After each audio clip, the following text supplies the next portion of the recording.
¿Qué es un paraíso fiscal? Los paraísos fiscales son países generalmente pequeñitos que no cobran impuestos para grandes operaciones financieras o para negocios particulares. En este caso sería, por ejemplo, la venta de una empresa con montos muy grandes. También puede ser compras de departamentos de lujo, casas de lujo, barcos de lujo, aviones, operaciones de 100, 150, 200 millones de dólares. ¿Por qué esos países no cobran impuestos? Porque ellos lo que te cobran es una comisión.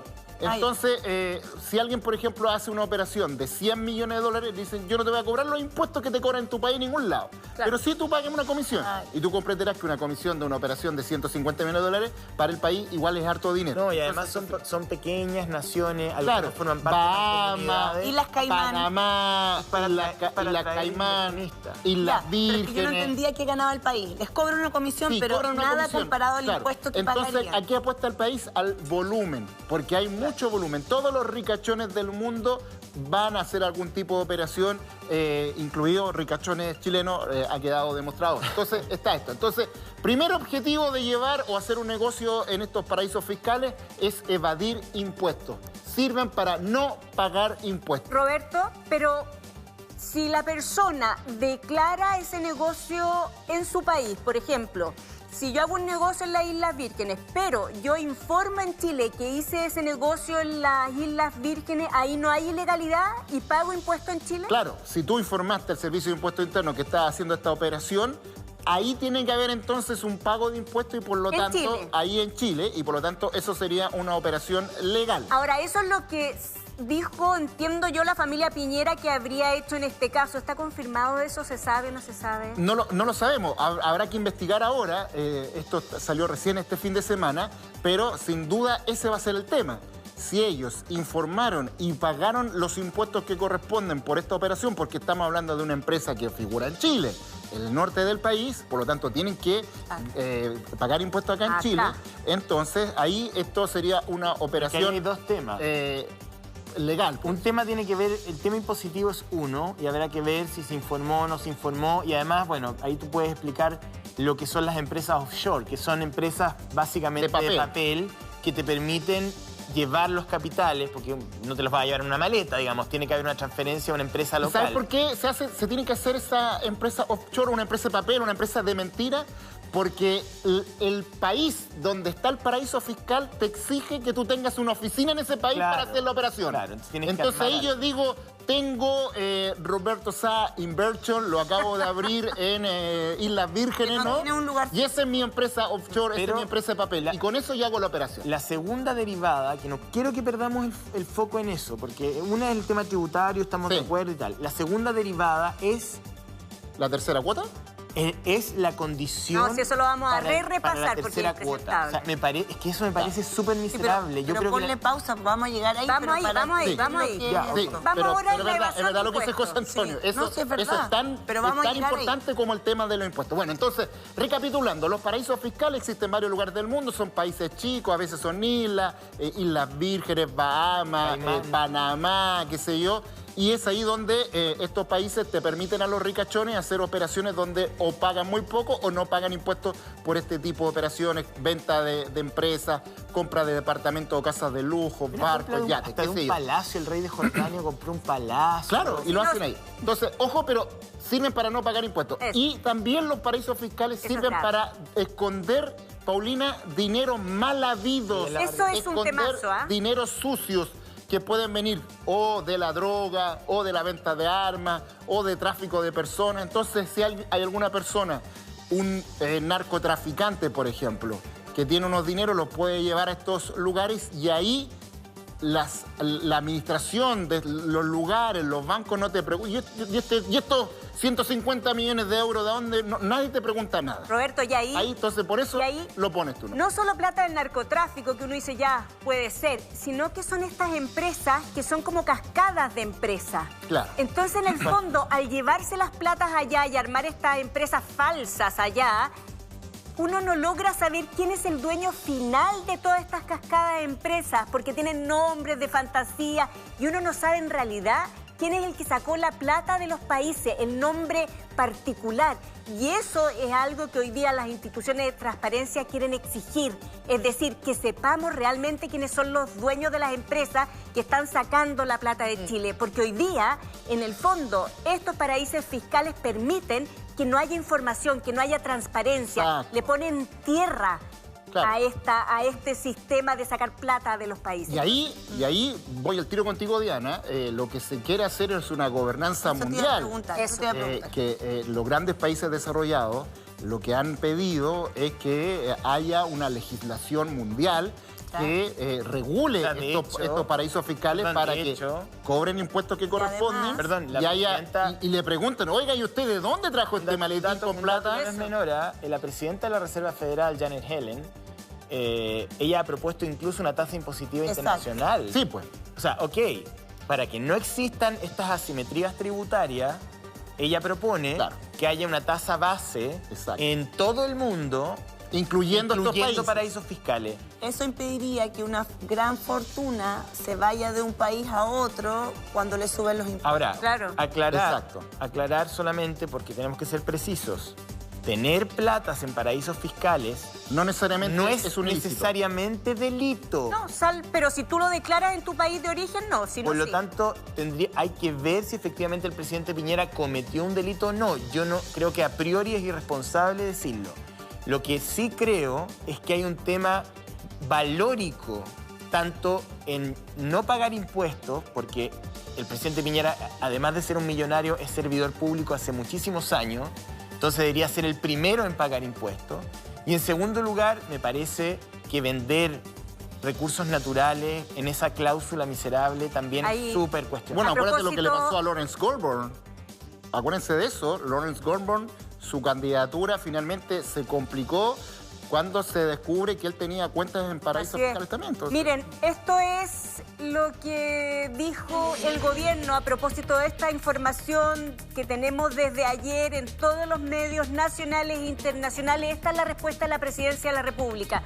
Dicen, los hechos mencionados respecto de la venta de minera Dominga, que es lo que vamos a retomar prontamente, ya fueron investigados en profundidad por el Ministerio Público y los tribunales de justicia durante el 2017, y la Fiscalía recomendó terminar la causa por la inexistencia de delito, ajustarse a la ley y la falta de participación del presidente Sebastián Piñera en la mencionada operación. A propósito de esto, el ministro Belolio hizo un punto de prensa y dio a conocer una declaración grabada.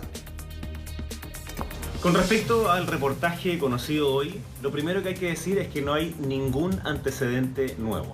Todos estos hechos fueron conocidos en su minuto por la Fiscalía, por los tribunales, y quedó absolutamente claro que fue todo hecho en regla en la legislación chilena y que además el presidente Piñera no había tenido ninguna participación en los hechos. Es de público conocimiento además que el año 2009 el presidente se desliga de la administración de sus empresas y de sus inversiones y el 2010 hace un fideicomiso ciego. Luego, la venta de Dominga se produce el año 2010. Y esto, como decía, fue investigado a raíz de una denuncia que hace la Fiscalía, un diputado del Partido Comunista, y que finalmente tanto el fiscal como los tribunales en la Corte de Apelaciones y la Corte Suprema fallan de manera unánime, diciendo que esto estaba ajustado a la ley, que no hay ningún tipo de delito. El presidente queda absolutamente sobreseído porque no había participado en ella y se obliga a pagar las costas, de hecho, del juicio a quien había hecho dicha denuncia. Y finalmente, esa última parte en donde se concreta la venta de Dominga, la empresa no había hecho ningún tipo de solicitud al Estado chileno. Es decir, difícilmente el gobierno o el ejecutivo pudieran haber tomado algún tipo de determinación.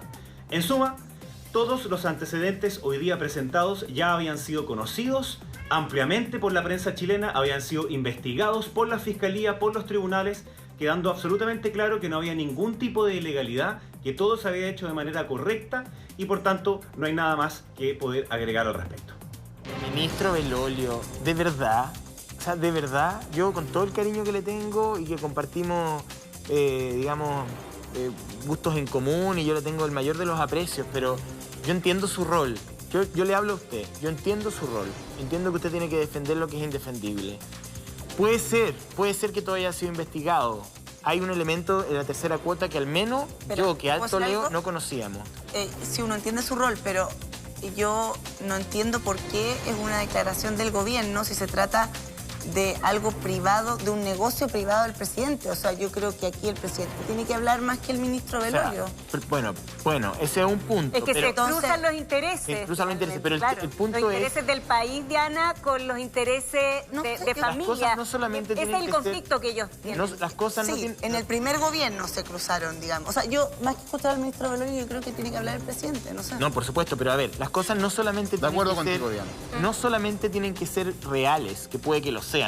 Vamos a ver qué más hay. Uno tiene que esperar que se confirmen los datos. Sin duda que sí, hay que ser responsable. Pero las cosas no solamente tienen que ser verdaderas, sino que también verosímiles. Ahora... ¿A qué me refiero con verosímiles? Tienen que parecer verdaderas. Entonces, cuando el presidente de la República cierra un negocio con debe ser de sus mejores amigos, el Choclo Delano, si no el mejor, digamos, que se conocen desde niños, por ciento y fracción millones de dólares en Islas Vírgenes a través de un fideicomiso, tú me vas a decir a mí, o sea, el presidente lo va a negar hasta la muerte. Es la palabra de él contra la de nosotros.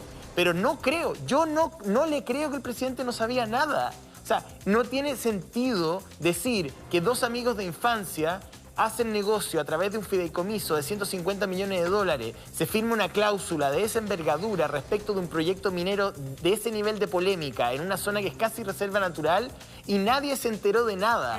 Eso no puede ser porque no hace sentido común. Ahora, eso es lo que yo le diría al ministro José, Belolio. Más allá de, en el caso mío, más allá de si le creo o no le creo, tenemos un antecedente que es bien concreto y que no responde el ministro Belolio, que tiene que ver con la tercera cláusula en la venta de Dominga. Esa tercera cláusula que establece que la zona geográfica donde está Dominga no puede ser transformada en reserva nacional o de cuidados especiales, porque si no, el negocio de la minera se acaba. Y eso se contrasta tanto con un presidente Piñera que años atrás, me encantaría que viéramos el video, le dijo a Chile que Barrancones, que es un proyecto que estaba muy cerca donde está Dominga, no se iba a realizar porque dañaba el ecosistema. Y sin embargo,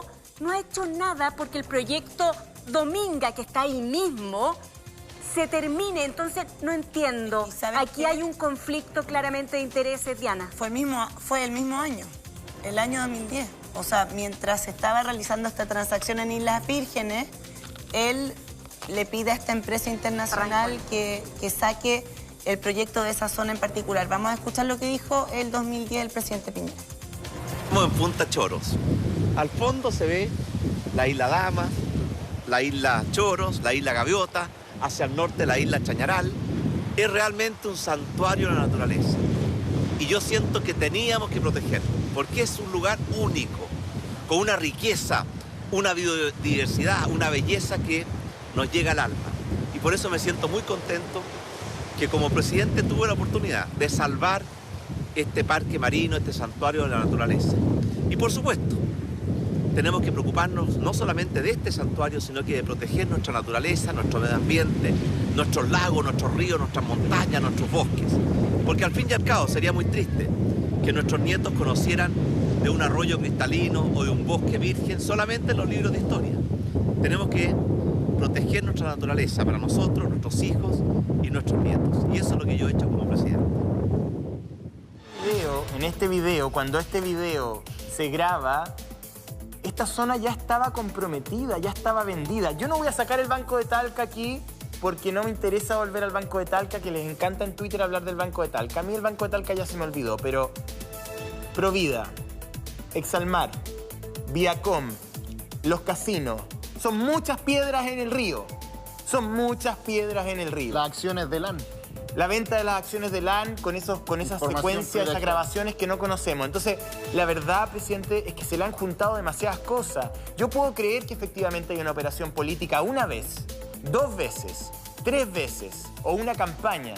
Pero esto ya es demasiado, ¿me entiende? O sea, es una tras otra, es una tras otra. ¿Cuál es la diferencia a propósito de la necesidad que expresa el presidente de cuidar el medio ambiente entre Barrancones y Dominga? ¿Cuál es la diferencia entre que yo tengo que pagar impuestos y gente con mucha plata, mucha más que yo también tiene que pagar impuestos? ¿Por qué a veces sí y a veces no se aplican las leyes, la justicia? A mí me parece que ya no da para más para nadie. Presidente Piñera, Tony Blair, sea quien sea. O sea, ya el ser humano no soporta esta inequidad en el ejercicio de la ley, de impuestos, de sea lo que sea. Paulina, Tony Blair se compró una oficina. El presidente Piñera vendió parte de Chile. O sea, discúlpenme. Yo puedo hacer la diferencia y puedo entender que cualquier servidor público debería ser el primero en pagar impuestos. Estoy de acuerdo contigo. Pero si estuviésemos hablando, en vez del proyecto Dominga y de los pingüinos de Humboldt, de un edificio de 18 pisos en el Golf, pucha, presidente, ok, lo entiendo. No sé, a lo mejor yo haría lo mismo.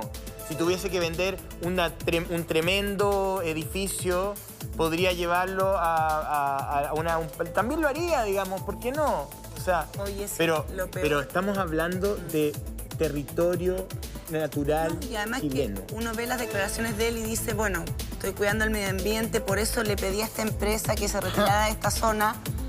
En el mismo momento en que se estaba realizando esta transacción para el proyecto Dominga, en esa misma zona. Proyecto misma zona, de su mejor amigo. Entonces, claro, ahí vamos a incluir en la conversación a